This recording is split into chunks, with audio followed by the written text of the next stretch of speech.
being created and it being owned by you and protected by you, which is how you can then make sure you are able to get the rewards of your innovations and continue to innovate.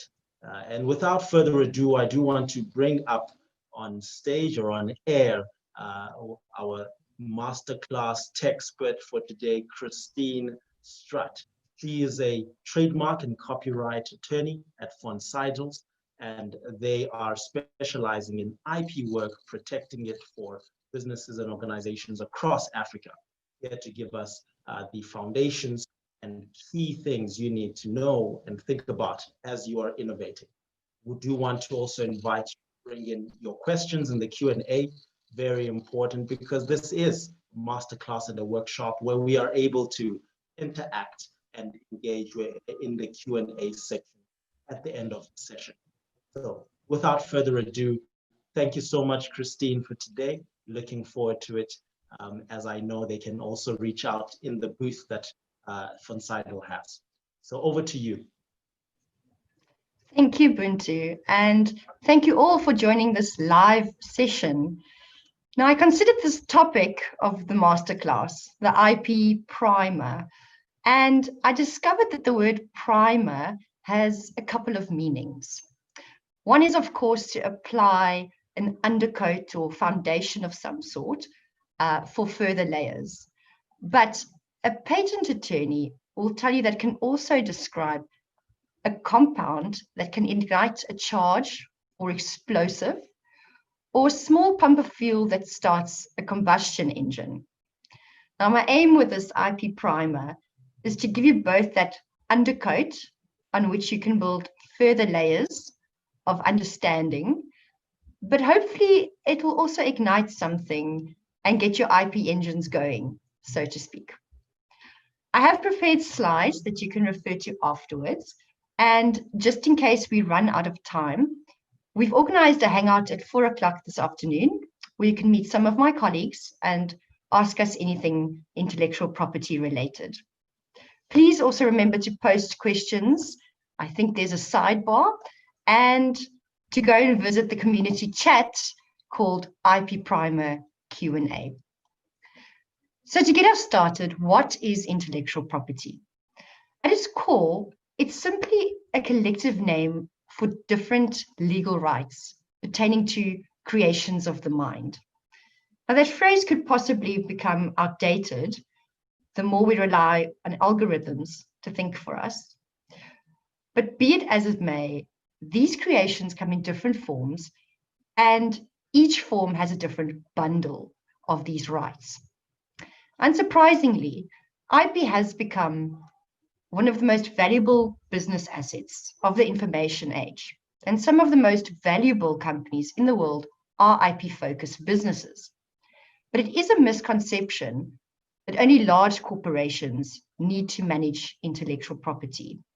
In fact, for startups in particular, investing the time to develop an IP strategy, creating an IP portfolio, and conducting an IP risk assessment can influence your opportunities for funding, an exit, and more importantly, your survival.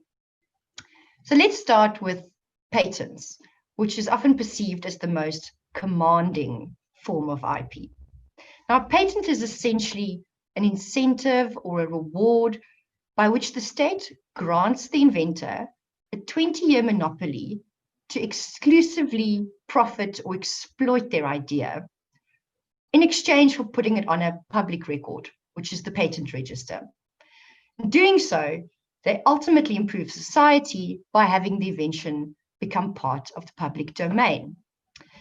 Now, to be patentable in South Africa, an invention must be new, worldwide, it has to be inventive, and it has to be useful. There are also certain types of inventions that are strictly not patentable. And there I've given you a list, but you'll notice that I've underlined computer programs, ways of presenting information, and business methods. It's important to note here that although these things are not patentable as such, they aren't completely prohibited from being part of a patentable subject matter. And also, I should mention, these are the rules for South Africa. Different rules apply in different countries. In a presentation like this, it's always fun to see what people have patented in the past. So here I've got a patent which I thought was particularly cute. It is for a pair of glasses for your chicken, and it prevents other animals from picking at its eyes. I thought it was so adorable. I might just get a chicken after seeing that. Here we have the expired patent for Lego blocks. We've got one for a toilet roll, which clearly settles the debate on which way you should hang it. This is a public transport hammock, also convenient for a home office desk, and a very strange face shield intended for sport, which I'm pretty sure never actually reached the market. But these ideas are here. And nowadays, we find ourselves here. So you're more likely to see something like this on a patent register, in addition to physical objects. This is the Google Smart Home patent that sets out how all the different elements work together, and interestingly calls the operating system a home policy manager. This was the drawing on a smart TV that's operated by gestures. And this one I found so amazing. It is a method for identifying different kinds of influences on social media. Now, a lot of talk in this community is around the cost of IP. So throughout this masterclass, I'm going to share some resources that are freely available and that you can use to see if your idea is new or whether you have something registrable. Now, this is the CIPC's free patent search tool, but you can also search for prior art on Google Patent. This is great for detecting something that has been filed in different countries. Onto registered designs, because as you know, patents can be very expensive and you have to renew them every year, and then they still require enforcement. Having said that, they can be strategically used in your business. I won't elaborate on that, but my colleague Ralph does a section after this in which he will share more about that. As I mentioned, registered designs might be more palatable for a very fresh young startup. Now, a registered design protects the way something looks, and it's generally applied to interesting shapes that are novel and unique. In South Africa, you get 2 types, and they generally give you protection for up to 15 years. Designs have this fixed lifespan, like a patent, and also like a patent, they have to be filed before you launch the design. In South Africa, there's a 6-month grace period for disclosing the design to the public, but not all countries have this grace period. So it is advisable to file your design application before actually releasing it into the market. Now, as an example, I've set out this comparison here because designs give you a relative form of protection. So basically, the degree to which the infringing product resembles your product must be closer in degree to which your product resembles that which was already available in the market. Sounds a bit confusing, but I think this illustration shows a fairly obvious infringement. Designs are also being used for user interfaces. So this is Apple's swipe right to unlock feature. And you can read below there that Samsung allegedly had to pay Apple $120 million in damages for launching a similar looking feature. To the right is the iPhone text bubble, which is the reason other phones aren't supposed to have little curves on their speech bubbles in chat. But it's not only Apple that uses this form of IP. Here's some more examples. We've got Microsoft's screen layout, Twitter's drafted emojis, Tinder's swipe screen, the Netflix menu, and Airbnb's booking page. If you do search for these online, don't be confused. In the US, a registered design is referred to as a design patent.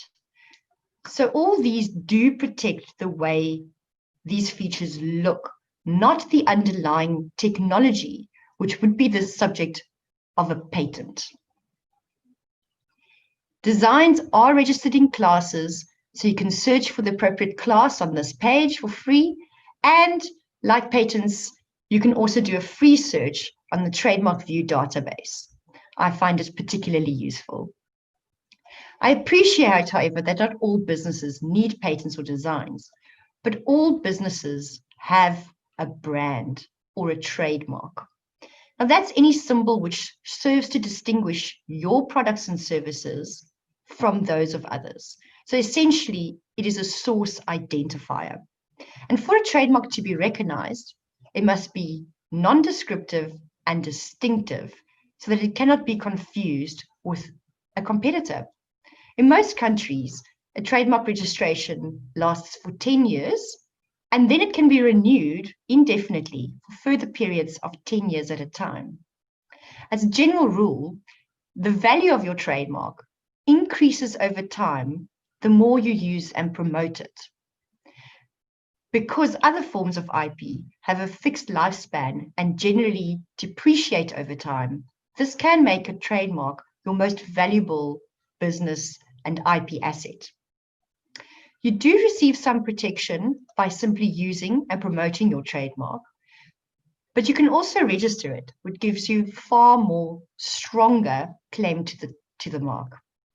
So here are a few of the earliest trademarks, with the Pilsner trademark believed to be the oldest registered mark in the world. But these days, what we associate with trademarks is visual design features, app icons, possibly even dash buttons. And there's also a rise in non-traditional trademarks that meet the following criteria of being clear, precise, easy to access, durable, and self-contained, and basically represents something that people can see as a source identifier. As an example, here are a couple of color marks. I bet you didn't know that 3M has a monopoly on light yellow for sticky notes, or that John Deere has actually registered the color combination of green and yellow. These are gesture marks or movement marks. Now, 2 of these weren't allowed. The gesture at the top for tossing salt was simply too general for a chef. And the bottom hand gesture that goes like this for turning down the volume on a smart speaker, that was thought to be too generic or too functional. So those were not allowed. But all the other marks on this page are registered trademarks, including the shape that the water sprays out of the jet ski at the top there. Close to home, we've got some pattern and shape marks as well. To the left, we've got Twitter's floating like hearts. In the middle, there's the shape of the Cape Town Stadium. And on the right is an animation for a Vodafone logo. As I mentioned, a trademark has to be distinctive, meaning it cannot resemble an earlier mark. It cannot be descriptive of your goods or services. It can't be generic, a common term, or something that's reasonably required for use or laudatory. Now, a somewhat useful interplay between designs and trademarks is the following. Let's say you have a pattern or a design feature that you think is a trademark, but your consumers don't really see it that way yet. What we suggest is that you register your design in the meantime, and when it expires, in 10 or 15 years' time, by that time you should have built up quite following and educated your consumers that this is in fact not simply a design feature, but actually your trademark.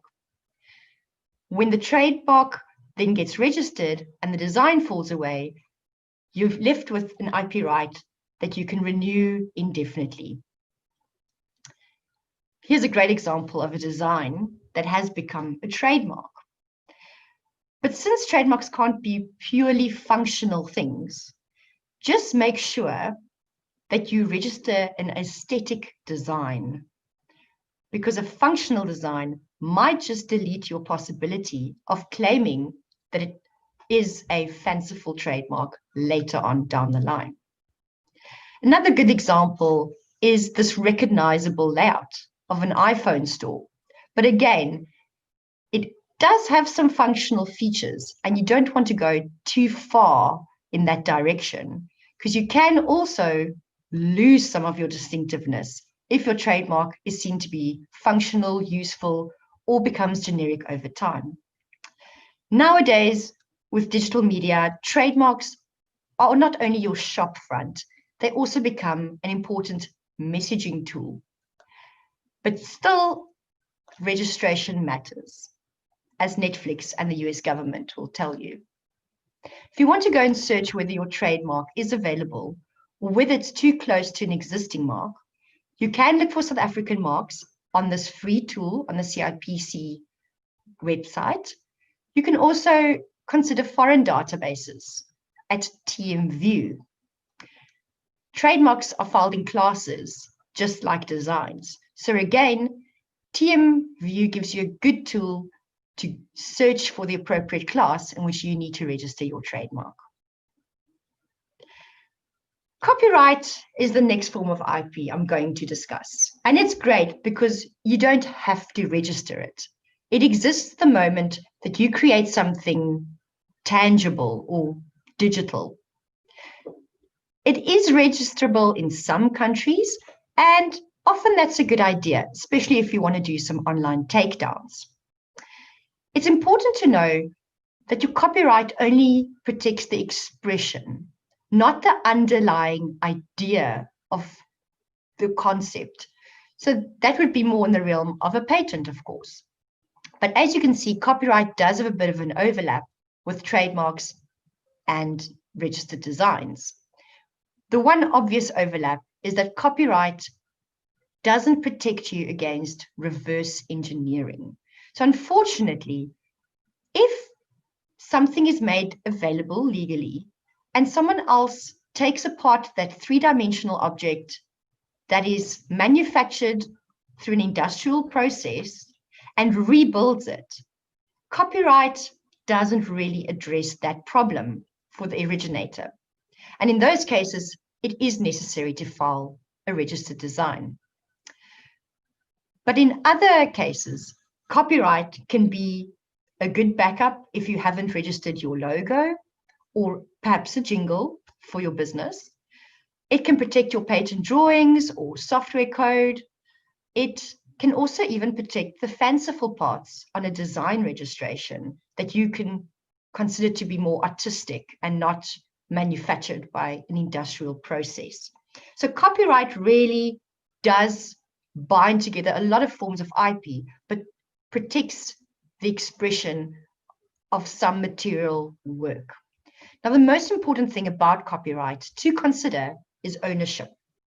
Because there's nothing registered when it comes into existence, you will need a document of some sort, either establishing or transferring ownership of copyright. And in many countries, copyright is considered to be something that belongs only to humans, until this guy came along and took his selfie. Now, sadly, there's no real decision on whether this photographer owns the copyright in his image, because Peter and the owner of the camera equipment settled this. But in the coming years, we can expect to see more questions about whether non-humans, specifically an artificial intelligence, can be considered the author of their own creative works. Another new thing to consider is what we call database rights. Now, in South Africa and Australia and the US, there's no specific separate right for a database, and it's covered by copyright.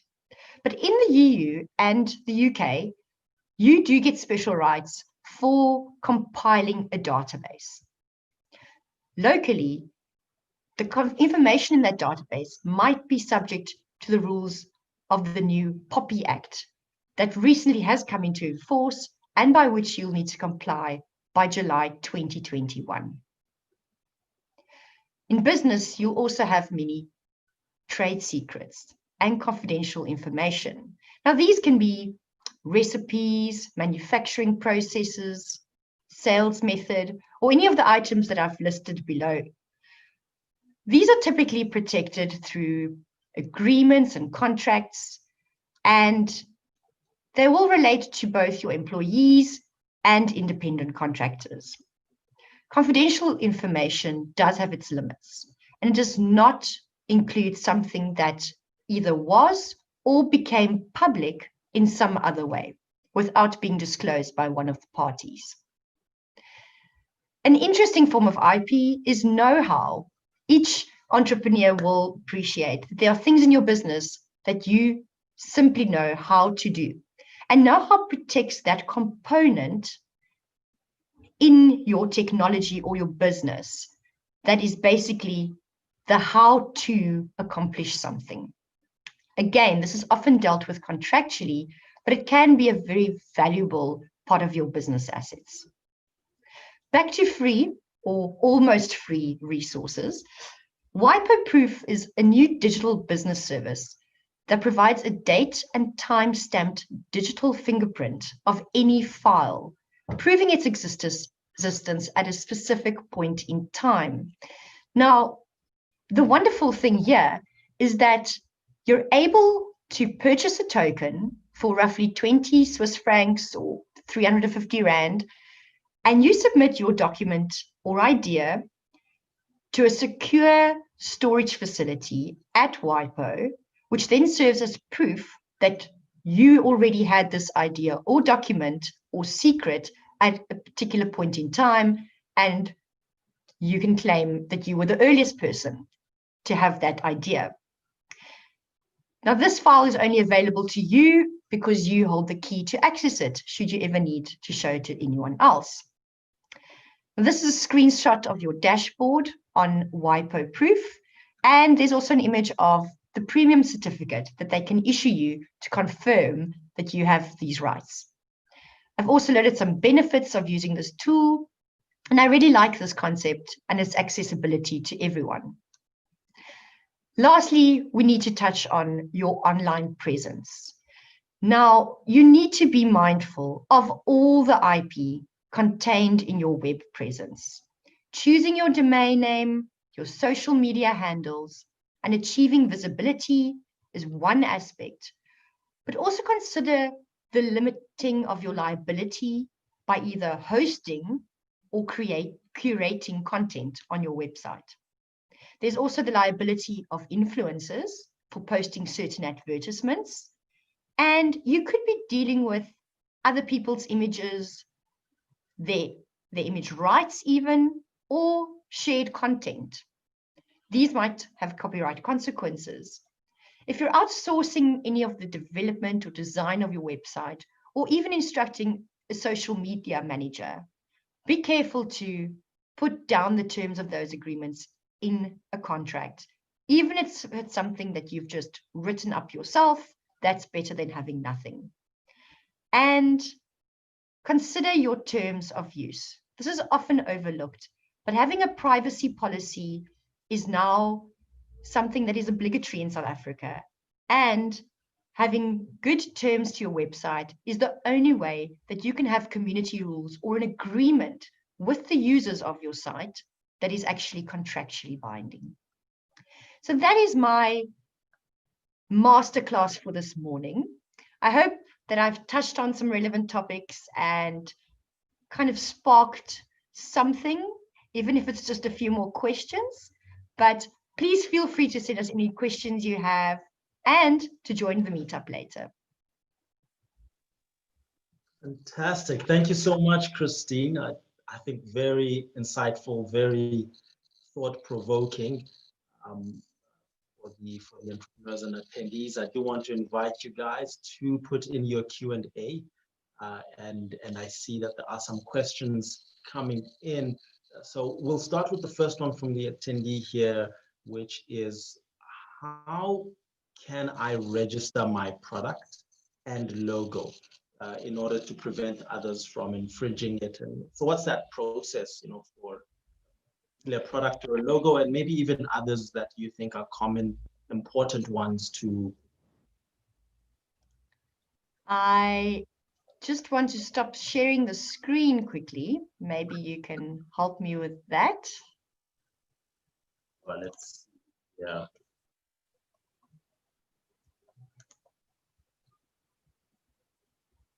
Sure, but I think in the meantime, we'll kill that. You can continue. I'll. Great.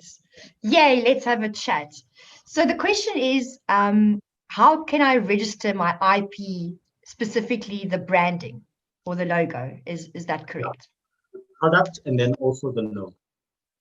So when you say product, as I mentioned, that could be a design, it could have trademarkable features, but I think a good place to start as a very new entrepreneur is your brand.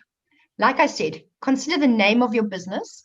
Having a company name is not quite sufficient for enforcement.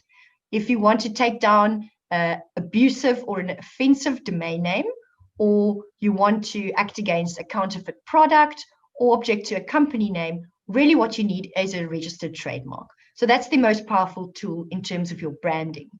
But also keep in mind the visual features. So app icons, logos, those are equally important in the digital age because we've all become visually inclined. And it's not only about the phonetic and the name of your business, it is also about the visual that users appreciate when they engage with you or your website.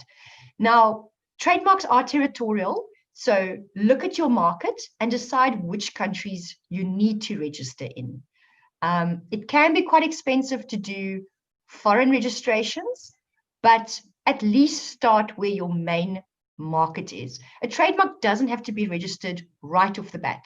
So my suggestion is test the market, see where there's momentum, and then register your most crucial trademarks there. 2 tips is, even though the market is the most important, also consider registering your trademark where you manufacture and label your products, because that is something important that is considered when you export the product and when customs officials maybe consider the packaging or the labeling. And the second thing to consider is registering the trademark in foreign languages. So if you are exporting the product to an Arabic country or perhaps China, consider what the local users will be referring to when they refer to your brand. And that might be a colloquial name or a Mandarin name, and it might be more important to get that name registered rather than the English name that you've given to your business.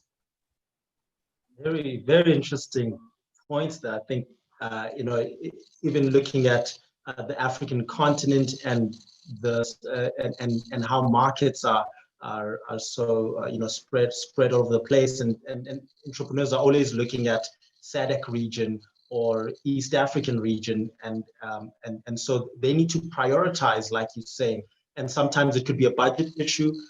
But if someone doesn't have any IP registration, they're limited on budget, whether that's just in one region or they want to make sure that in the entire region that they're operating in, like different countries, what would you say are the most important ones to start with? Where should they prioritize? That's such a great question, Buntu. I would suggest, again, look at your market and start there. But if you're pursuing Africa, there are 2 regional systems that are very useful to consider. The one is loosely referred to as UAPI, which is sort of a group of countries, many French-speaking, and you can cover at least 13 African countries through a single filing. If you're filing a patent through the RP region, it's even more. I think it's about 18 countries that you can cover. Now, the second regional system in Africa, the acronym is ARIPO, and that is sort of more Western countries. It's a filing tool that allows you to select certain regions, and it is more cost effective, and we can help you in all of those. We have offices in Nigeria, in Cameroon for the SUAPI system, and an office in Namibia that handles your ARIPO work for you, all in addition to our Cape Town base offices. So let us know about those. The second thing I will say about considering your first countries to file in is whether the country is a common law system or whether it has a civil law system. Because often you find that common law countries are countries that basically recognize marks that have just been used without a registration. But you also then get countries that we call first to file regions. So for instance, Nigeria, if you haven't been the first to file your trademark application, it's very difficult to claim any rights of use in that trademark. And this is particularly important because Nigeria doesn't have a specific anti-counterfeiting law, and you have to rely on various other forms of IP to stop counterfeit goods. So my tips there is consider regional systems, and secondly, consider whether you can file your mark first in first to file countries, and then when you have the budget, only then cover the countries that do give you some protection while you're simply using and promoting the trademark. Thank you so much. I think very valuable their insights. What about within one country? If one wants to prioritize, but budget is limited, are there any common, say, types of protections that you recommend starting with and the process thereof? I would suggest having a very nicely designed logo, because that would give you copyright in your logo, in addition to potentially trademark rights later down the line. If you want to try and self-file, many countries are affordable. At the CIPC, for example, you can load your own account. It will cost you 590 Rand per application, and I think you can get at least the name of your business registered for that budget. In terms of classes, start small, start with your primary classes.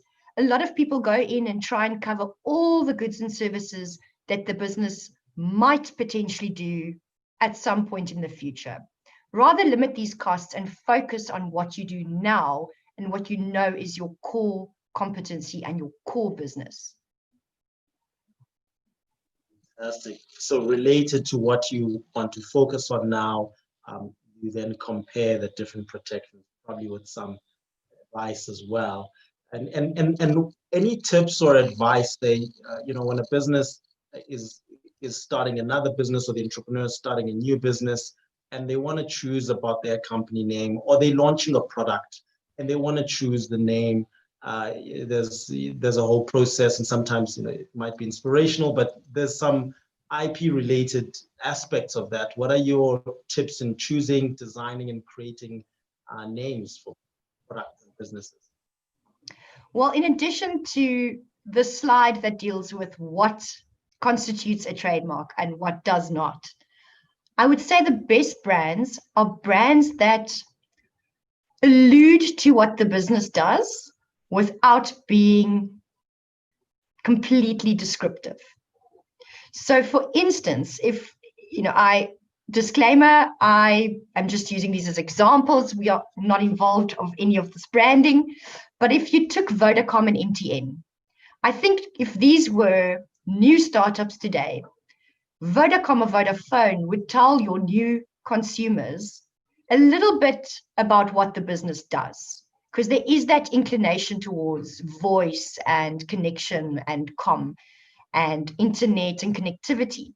Whereas I think MTN, being an abbreviation, that would take a bit more of an investment, a bit of a marketing campaign, just to educate your clients what the business does.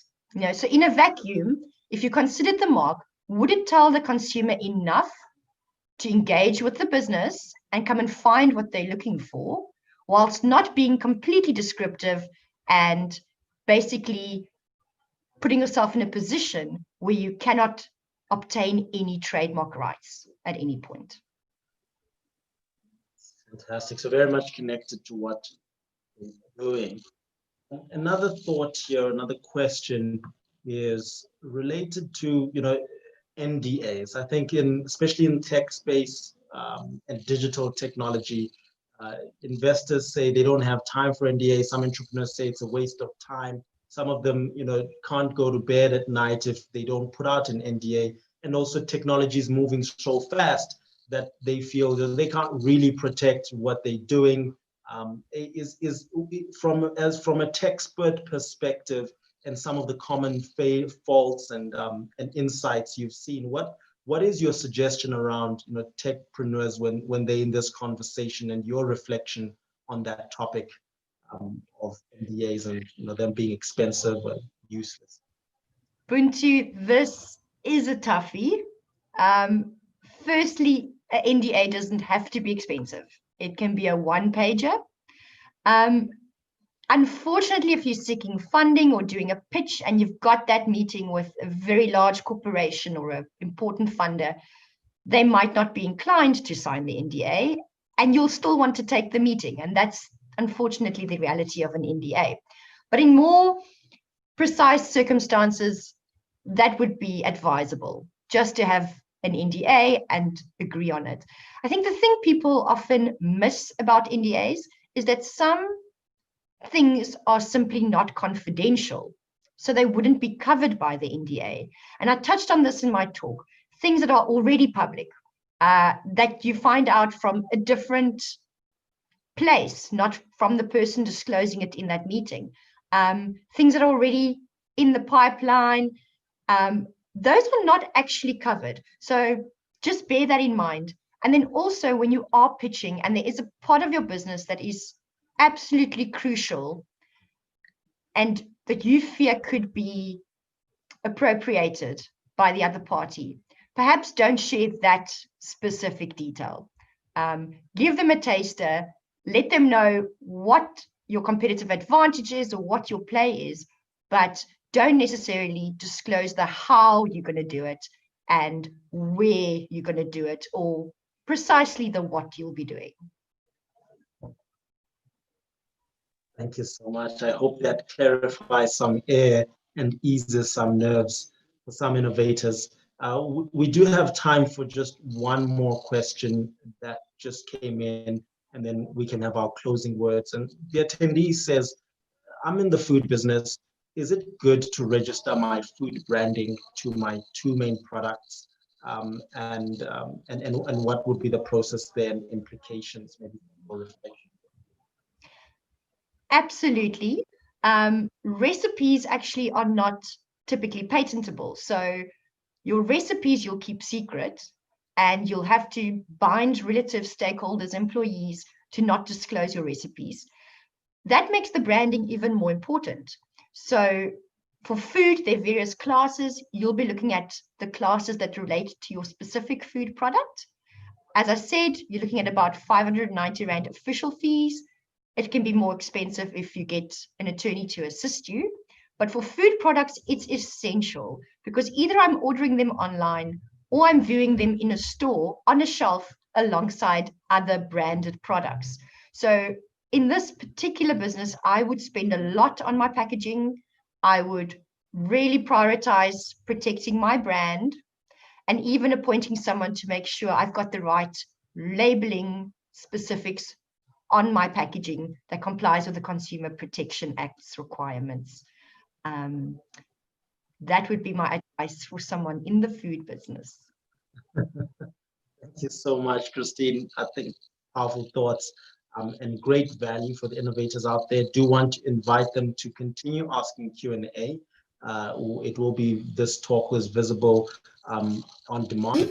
Job creation, improve sanitation, no more pit toilet, it will save our planet.